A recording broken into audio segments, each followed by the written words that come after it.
আসসালামু আলাইকুম প্রিয় দর্শক, অন্নমঞ্চের আলাপচারিতায় আপনাদের সকলকে আমন্ত্রণ জানাচ্ছি।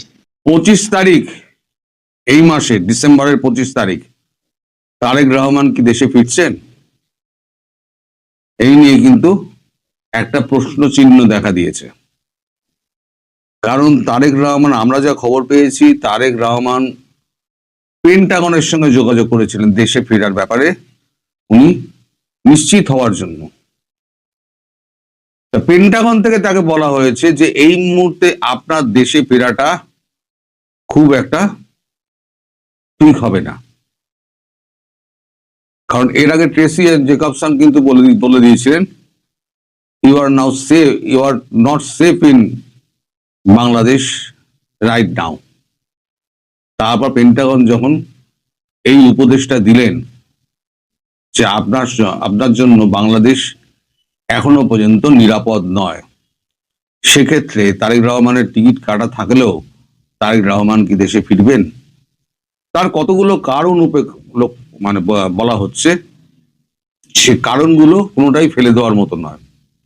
এর মধ্যে হাদির মৃত্যু আছে, জামাতের রোল রয়েছে, বিএনপি আছে, অনেকেরই রোল রয়েছে। যেমন হাদি শুধু ভারতবর্ষে বিরোধিতা করতেন না, তিনি বিরোধিতা করতেন ইউনূসের, তিনি বিরোধিতা করতেন জামাতের, তিনি বিরোধিতা করতেন এনসিপি নেতাদের যারা চোর বাটপার, এমনকি তিনি বিএনপিরও বিরোধিতা করতেন।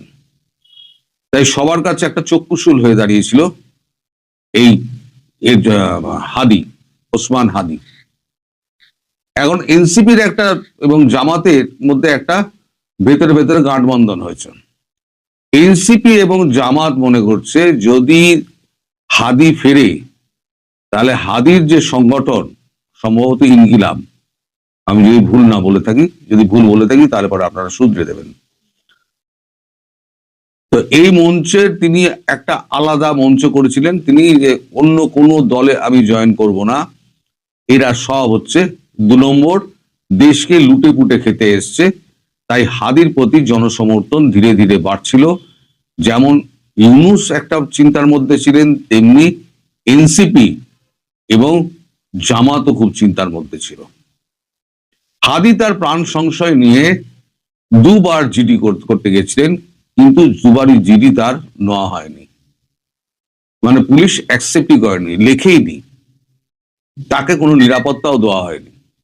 এই নিরাপত্তা না দেওয়ার কারণে হাদির এই মর্মান্তিক মৃত্যু হলো। এবং এর পেছনে রয়েছে সিআই এর মতে জামাত কোনো মতেই চায়নি যে আসনে হাদি ইন্ডিপেন্ডেন্ট ক্যান্ডিডেট হয়ে দাঁড়িয়েছে, সেই আসনে জামাতের ক্যান্ডিডেট যদি হারে, যেখানে জামাতের ক্যান্ডিডেট দিয়েছে, তাহলে জামাতের মুখ পুড়বে। আর জামাতের একার পক্ষে দেশ চালানো মানে কি ভোটে জেতা সম্ভব না, বা সংখ্যাগরিষ্ঠতা আনা সম্ভব নয়। সেক্ষেত্রে দরকার হচ্ছে বিএনপি। এখন বিএনপির বিরুদ্ধেও যখন সে সমালোচনায় মুখর, তাহলে তাকে সবাই মিলে সরিয়ে দেওয়ার জন্য একটা প্ল্যান করা হয়। এটা আমার কথা না, ওটা সিআই এর কথা। প্ল্যান করা হয়। এবং গত পরশুদিনকে যে কাণ্ডটি ঘটেছে, কালকে না পরশুদিনকে, এই যে দীপু চন্দ্র দাস, যে ময়মনসিংহে যাকে মারা হলো, নৃশংসভাবে মারা হলো, তার পাশাপাশি আর একটি ঘটনা ঘটেছিল। একজন মহিলা এবং তার শিশুকে জ্বালিয়ে দেওয়া হয়েছিল। মহিলা কোনো রকমে বেঁচে গেছে, শিশুটি মর্মান্তিক মৃত্যু হয়েছে। এই শিশুটির মা, তিনি বিএনপি করতেন। তাহলে বিএনপি যিনি করেন, তিনি যদি সুরক্ষিত না থাকেন, তাহলে হাদি কি করে সুরক্ষিত থাকে? এই প্রশ্নটাও কিন্তু উঠেছে। আর এই যে আপনারা দেখছেন পুলিশ বাহিনী, সে তো পুরো নিষ্ক্রিয় হয়ে রয়েছে, কারণ তারা ডিমোরালাইজ হয়ে রয়েছে।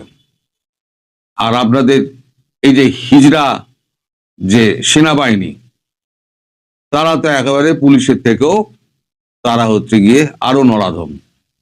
তারা দেশকে রক্ষা করবে কি? তারা জনতার হাত থেকে দেশকে বাঁচাতে পারে না, বাইরের শত্রুকে রক্ষা করবে কি?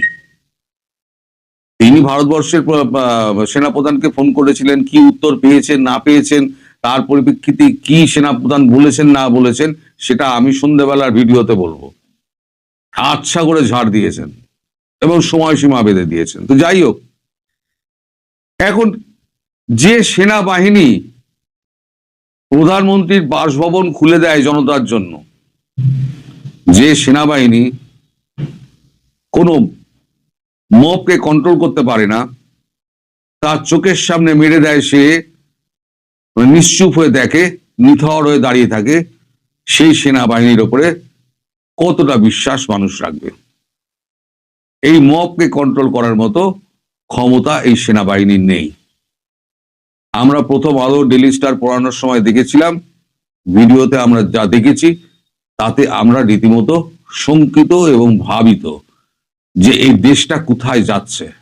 সেনাবাহিনী হাত জোর করে বুকে জড়িয়ে ধরে 20 মিনিট সময় চাইছে। এই 20 মিনিটের মধ্যে আমরা সবাইকে বার করে নিচ্ছে, হাত জোর করছি, আপনারা কিছু করবেন না। আমাদের দেশের সেনাবাহিনী ভাবতে পারে? আপনারা এই সেনাবাহিনী নিয়ে গর্ব করেন? এই ওয়াকারুজ্জামান, তার মতো বেঈমান, ঘাতক এবং দেশদ্রোহী আর দুটো নেই।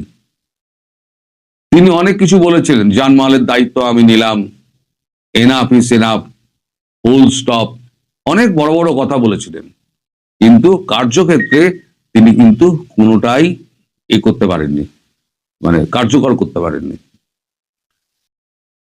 এই সময়তে যা পরিস্থিতি, তা বিচার বিশ্লেষণ করে সিআইএ এবং পেন্টাগন দুজনেই একে সতর্ক করেছে যে এখন নিরাপদ নয় আপনার দেশ, যেটা ট্রেসি বলেছিলেন।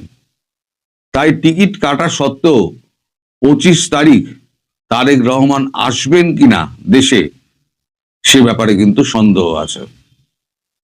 হয়তো সেই কারণেই তার স্ত্রী হয়তো ফেরত চলে গেছেন, তিনি আসবেন না বলে। হয়তো তিনি ফোন করে গোপনে বলে দিয়েছেন যে আমি হয়তো যাচ্ছি না, পরে জানিয়ে দেবো, এখনই কেউ জানাবো না। যার জন্য দেখবেন বিএনপির মধ্যে সেই উন্মাদনাটা নেই, যে 18 বছর বাদে তাদের নেতা দেশে ফিরছে, যে উন্মাদনা থাকার কথা, সেই উন্মাদনা কিন্তু বিএনপির মধ্যে নেই।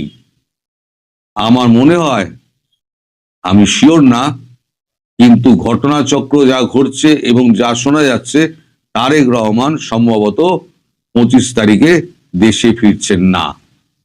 এখন দেখা যাক তারেক রহমান সমস্ত কিছু উপেক্ষা করে দেশে ফেরেন কি না ফেরেন।